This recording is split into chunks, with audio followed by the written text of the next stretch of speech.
¿Qué tal, amigos del Canal 13? Les saluda José Ángel Cordero desde la Ciudad del Vaticano. Hoy arrancaron los talleres en la Pontificia Universidad Santa Cruz, aquí en Roma, donde se presentó Relevancia y Escucha, comunicar el mensaje cristiano en la pluralidad de las voces contemporáneas. ¿Qué tal si hacemos un resumen de lo que aconteció precisamente durante el día de hoy aquí en Roma? El padre José María Laporte presentó la ponencia Renacer desde la propia identidad en un contexto secularizado, debido a que en muchos países los medios de comunicación juegan un papel plagado de información falsa y de poca precisión. Por ende, los medios de la Iglesia Católica siempre deben presentar la verdad, incluyendo esas noticias positivas, reconociendo que la santidad y el pecado, el bien y el mal siempre estarán presentes. Como parte de la reflexión, es necesario establecer contenido que llegue a todo tipo de población, desde los más pequeños hasta los más adultos, los que tienen poca educación y los que dominan ciertas temáticas dentro de la institución. Más tarde, Benedicto Hipólito, profesor de filosofía, se hizo la siguiente pregunta: ¿cómo la cultura cristiana puede inspirar a una sociedad cansada? Reconoció que la familia juega un papel extraordinario. Cuando se pierde, entonces el hombre podría reducirse, pero la solución está en crear una nueva familia. Cuando nos casamos y tenemos hijos, estos nos pueden ayudar precisamente en ese proceso reflexivo de ayudar a esta cultura cristiana que se siente cansada por los ataques constantes de la propia cultura y sociedad. Padre Joshua Rodríguez, de la Arquidiócesis de Bombay, nos presentó lo que está viviendo su país en la ponencia en medio de la polarización, de pie con los vulnerables. Y es que es difícil en su país precisamente determinar quiénes son más vulnerables que otros, porque el propio Estado ha marginado a las minorías, incluyendo a los cristianos, que representan 25 millones de ciudadanos en ese país, aunque el 4% de estos solo son católicos. El gobierno le quita los beneficios sencillamente porque son cristianos, aunque reconoce que siguen siendo pobres. Más tarde, Martín Kugler, del Observatorio sobre Intolerancia y Discriminación contra los Cristianos en Europa, estableció que los grupos vulnerables han crecido mucho en los últimos años. Por ejemplo, en Sri Lanka, los cristianos no son incluidos en la lista de las poblaciones vulnerables, por ende no reciben ayuda del Estado. En Nigeria, los cristianos sufren el impacto de la naturaleza y, por supuesto, la dejadez del gobierno de ayudarlos.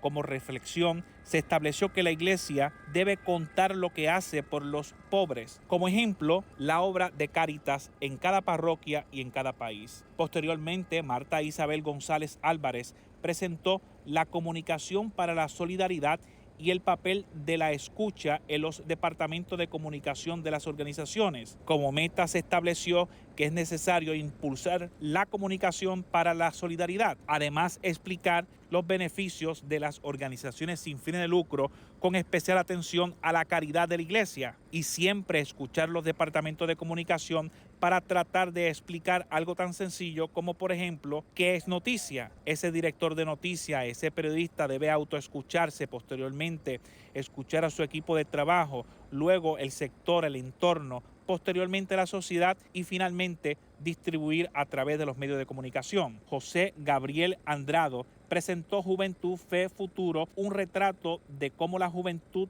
de Portugal se imagina el futuro a la luz de la Jornada Mundial de la Juventud 2023. En esta ponencia se presentó el resultado de una encuesta realizada a jóvenes de 14 a 30 años, que estableció que el 50% de ellos se considera ser católico, aunque solo el 18% es practicante.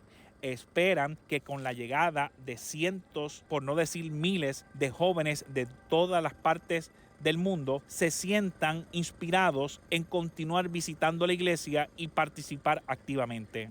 Víctor Manuel Pérez presentó el resultado de un caso de estudio en el que se trabajó el mensaje del sínodo sobre la sinodalidad, una propuesta oficial y la cobertura periodística del sínodo. Se establecieron algunos términos importantes como opinión pública, opinión publicada y la sinodalidad, que en muchas ocasiones las personas buscaron en los medios de comunicación o en la internet el significado de estos para entender qué estaba sucediendo. Mónica Herrero presentó un caso de administración de gestión de personal en la que se estableció que es necesario mejorar el proceso comunicativo de las organizaciones con especial atención católicas que van desde lo más básico de la parroquia a temas más complicados como los obispados o instituciones educativas universitarias. Finalmente se presentó un panel titulado Identidad y Comunión como base de la comunicación. Aquí se presentaron ejemplos claros para darle paso a la comunión. La idea del Papa Francisco sobre este término está plasmado desde su elección. Comunión no significa que no haya conflicto,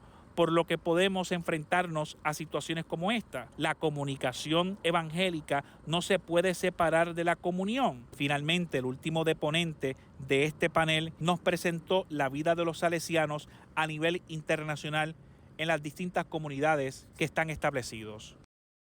Bueno, esto ha sido todo lo que aconteció durante el día de hoy en la jornada bastante larga que asumimos durante todo el día. Desde la Ciudad del Vaticano, soy José Ángel Cordero, Noticias 13.